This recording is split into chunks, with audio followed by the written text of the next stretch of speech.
Kita berdoa terlebih dahulu. Untuk ketua kelas dipimpin doanya. Oke, sebelum kita belajar pada hari ini, alangkah baiknya kita berdoa dulu ya teman-teman. Ya. Berdoa dimulai.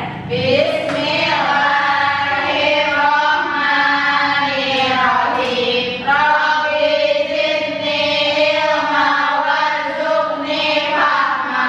Amin. Baik, sebelum kita memulai pembelajaran, Ibu akan mengecek kehadiran kalian dulu ya. Ya, Ibu. Apakah ada yang tidak hadir hari ini? Alhamdulillah, kalian semua dalam keadaan sehat. Baik, anak-anak, apakah ada yang tahu hari ini kita akan belajar apa? Materi sudut, Bu. Ya, betul sekali. Hari ini kita akan belajar tentang sudut. Karena kita akan belajar tentang sudut, maka tujuan pembelajaran hari ini adalah Ibu harapkan kalian mampu memahami konsep sudut, mampu menentukan jenis-jenis sudut, mampu menentukan besar sudut antara dua garis yang berpotongan, dan mampu menentukan hubungan dua sudut yang saling berpeliku, saling berpelurus, dan saling bertolak belakang. Agar kalian lebih bersemangat untuk belajar, Ibu ada sedikit motivasi yang akan Ibu berikan. Yang pertama, menurut Ibnu Mas'ud, yaitu hendaklah kamu semua mengusahakan ilmu pengetahuan itu sebelum dilenyapkan. Lenyapnya ilmu pengetahuan ialah dengan matinya orang-orang yang memberikan atau mengajarkannya. Seseorang itu tidaklah dilahirkan langsung pandai. Jadi ilmu pengetahuan itu pastilah harus dengan belajar. Yang kedua, ada hadis riwayat Tirmizi. Barang siapa yang menempuh jalan untuk mencari suatu ilmu, niscaya Allah akan memudahkan ke jalan menuju surga. Hadis ini menjelaskan bahwa ketika seseorang keluar dari rumahnya untuk menuntut ilmu, maka ia akan menjadi alasan dia masuk surga jika mencari ilmu dengan sungguh-sungguh. Dengan demikian, kamu akan lebih mudah untuk memahami mana yang baik dan buruk, halal dan haram, hak dan batil untuk mengamalkan ilmu yang kamu pelajari. Baik, manfaat pembelajaran yang bisa kita lihat dalam kehidupan sehari-hari. Yang pertama, ada sudut untuk menghitung tinggi benda. Untuk menghitung sebuah tinggi benda, terutama benda yang sangat tinggi, tanpa susah mengukurnya. Misal, mengukur ketinggian suatu menara. Contohnya yaitu seseorang melihat dari jarak 20 meter suatu puncak menara dengan sudut elevasi 60 derajat. Yang kedua yaitu sudut digunakan sebagai bidang miring untuk mempermudahkan pekerjaan. Misalnya tangga merupakan salah satu jenis benda miring. Jika memanjat pohon secara langsung, beban tubuh akan bertumpu pada tangga dan kaki. Namun bila memakai tangan, beban tubuh akan ditahan oleh anak tangga yang kita injak. Itulah sebabnya seolah-olah pekerjaan kita terasa lebih ringan. Sebenarnya pekerjaan kita tetap, tetapi diperingan oleh alat. Yang ketiga yaitu sudut digunakan dalam keindahan dan kekuatan pada bangunan. Selain kekuatan konstruksi secara struktur, perbuatan bangunan skala besar juga membuat perhitungan yang lain, yaitu sudut siku bangunan. Meski tampak tidak begitu penting, tapi sudut siku bangunan ini punya peran yang sangat besar terhadap nilai keindahan dan kekuatan bangunan. Bahkan besar kecilnya biaya yang harus dikeluarkan yang juga dipengaruhi oleh masalah sudut siku. Baik, sebelum kita masuk ke materi hari ini, kita akan mengulas kembali tentang materi sebelumnya, yaitu tentang apa anak-anak? Garis, Bu. Ya, garis. Siapa yang masih ingat garis? Pengertian dari garis? Ya, Bu. Pengertian garis merupakan kumpulan titik-titik yang berderet dari kanan ke kiri atau dari atas ke bawah, serta jaraknya saling berdekatan satu sama lain. Dan garis ini tidak memiliki ujung dan tidak memiliki pangkal. Untuk mengetahui tentang sudut, kalian bisa mengamati gambar di buku dan coba selesaikan ya. Jika ada yang kurang jelas, bisa langsung tanyakan kepada ibu. Baik, Bu. Oke, sekarang pembelajarannya secara berkelompok ya. Kalian semua duduk secara berkelompok. Ibu akan membagikan LKPD. Baik, Bu. Makasih, Bu. Kelompok 2. Makasih, Bu. Kelompok 3. Ini untuk kelompok 3. Makasih, Bu. Baik, jika ada yang kurang jelas bisa ditanyakan langsung ya. Baik, Bu. Ibu, ini ada Bu. Boleh. Betul, ini sudut siku-siku ya Bu. Iya betul, ini sudut siku karena 90 derajat. Oh, berarti ini istilah mengenal istilah sudut ya Bu? Iya, jenis-jenis sudut. Oh iya. Ibu mau nanya, Bu. Iya boleh. Berarti ini dua sinar garis menandakannya pasti ya? Iya ini betul dua sinar garis. Berpotongan ya? Iya jika kedua garis tersebut berpotongan. Berarti kalau titik B-nya titik sudut, yang ininya di sudut ya? Iya. Makasih ya Bu. Makasih, Bu. Ibu izin bertanya. Iya. Ada apa? Ibu berarti ini kalau nomor 1 berarti ini sudut P ya, Bu? Iya betul sudut P. Atau bisa juga sudut alfa. Oh, ini atau kalau 3 huruf berarti BPA atau APB. Iya betul. Oke, Bu. Terima kasih, Bu. Iya.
Sudah, Bu. Baik. Asal boleh coba dijelaskan kepada teman-temannya.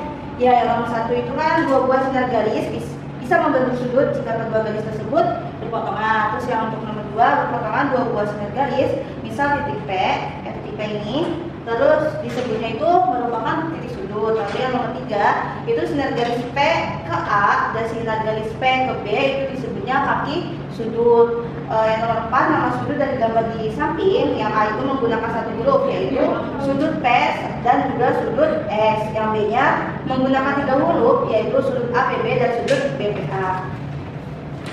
Selanjutnya untuk pertanyaan selanjutnya yaitu karena tiap 1 jam jarum jam bergerak 30 derajat, maka 25/60 dikali 30 derajat sama dengan 3 kali 30 derajat ditambah 25 dikali 30 derajat sama dengan 90 derajat ditambah 12,5 derajat, yaitu hasilnya 102,5 derajat. Lalu yang selanjutnya jarum menit atau jarum panjang menunjuk angka 5 sehingga besar sudutnya adalah yaitu 5 dikali 30 derajat sama dengan 150 derajat. Dan pertanyaan yang terakhir yaitu jadi besar sudut yang dibentuk jarum jam yang menunjuk pukul 03.25 adalah 125 derajat dikurang 102,5 derajat, hasilnya 48,5 derajat. Baik, apakah jawabannya kalian sama dengan jawabannya Astra? Sama, Bu. Terima kasih Astra. Sudah sakit kegiatan 2. Oke, coba dijelaskan Ainura kepada teman-temannya. Baik, di kegiatan 2 ini yang pertama itu kan jenis-jenis sudut. Yang pertama di sini soal itu adalah sudut yang besarnya 90 derajat itu disebut sebagai sudut siku-siku. Terus kemudian sudut yang besarnya di antara 0 derajat dan 90 derajat itu dikenal dengan sebagai sudut lancip. Terus ketiga yang sudut yang besarnya antara 90 derajat sampai dengan 180 derajat itu disebut sudut tumpul, dan sudut yang besarnya 180 derajat itu disebutnya sebagai sudut lurus. Sedangkan sudut yang besarnya antara 180 derajat dan 360 derajat disebut sudut refleks. Seperti itu, Bu. Terus untuk yang selanjutnya yang pada bagian kedua kegiatan 2 itu menentukan jenis-jenis sudut. Tentukan besar sudut dan jenisnya dari gambar berikut. Di gambar sini. Yang pertama itu sudut A. Sudut A itu ukurannya 30 derajat, berarti termasuknya sudut lancip. Terus sudut B-nya itu ukurannya 120 derajat termasuk sudut tumpul. Yang C-nya ukurannya 60 derajat termasuk sudut lancip. Yang D ukurannya 125 derajat termasuk sudut tumpul. Dan yang terakhir yang E ini sudutnya 25 derajat termasuk sudut lancip. Seperti itu, Bu. Apakah jawabannya Nela sama dengan kalian? Sama, Bu. Baik, terima kasih Nela. Baik, Bu. Baik, boleh dijelaskan Nurhalifa? Baik, nih untuk kegiatan 3 itu yang ditanya hubungan antara sudut AOB dan sudut BOC. Nah, kita cari dulu sudut AOB itu besarnya 45 derajat dan sudut BOC itu besarnya 45 derajat. Nah, 45 ditambah 45 yaitu sama dengan 90 derajat. Nah, untuk permisalan, sudut AOB itu jadi R derajat dan sudut BOC itu jadi S derajat. Maka hubungannya R derajat tambah S derajat sama dengan 90 derajat. Lalu yang kedua itu ada hubungan antara sudut AOB dan sudut BOC. Nah, sudut AOB itu kita dapat 60 derajat dan sudut BOC itu 120 derajat. Nah, 60 derajat ditambah 120 derajat itu sama dengan 180 derajat. Nah, kita misalkan sudut AOB itu sama dengan T derajat dan sudut BOC itu sama dengan U derajat. Maka hubungan dari sudut AOB dan sudut BOC yaitu T derajat tambah U derajat sama dengan 180 derajat.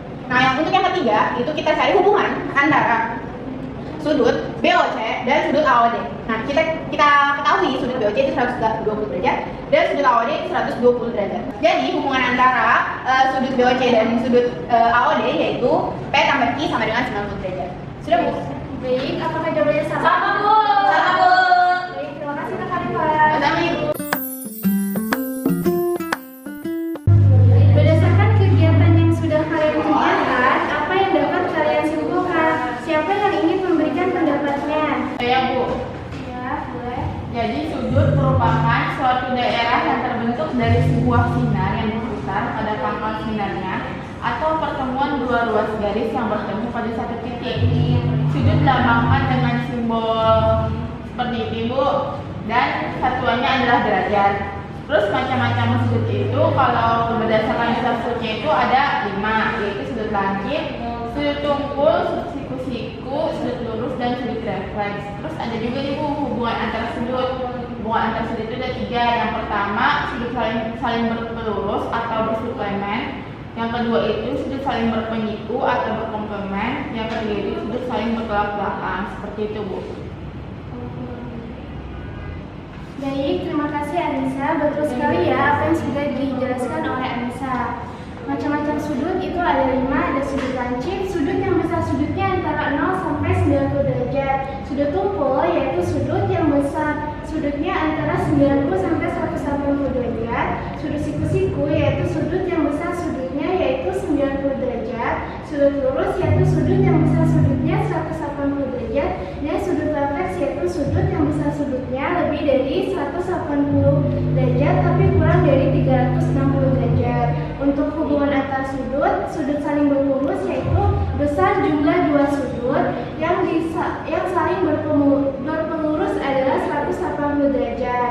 Sudut saling berpenyiku yaitu besar jumlah 2 sudut yang berpenyiku adalah 90 derajat. Dan sudut saling bertolak belakang yaitu 2 sudut yang saling bertolak belakang memiliki besar sudut yang sama. Sudut tersebut terdapat saling membelakangi. Baik, karena waktu kita sudah habis, pembelajaran hari ini Ibu cukupkan ya. Untuk lebih memperkuat materi hari ini, ada tugas mandiri yang harus kalian kerjakan ada di buku paket matematika halaman 76. Untuk materi minggu depan, kalian pelajari tentang segitiga dan segi 4 ya. Ibu akhiri pembelajaran hari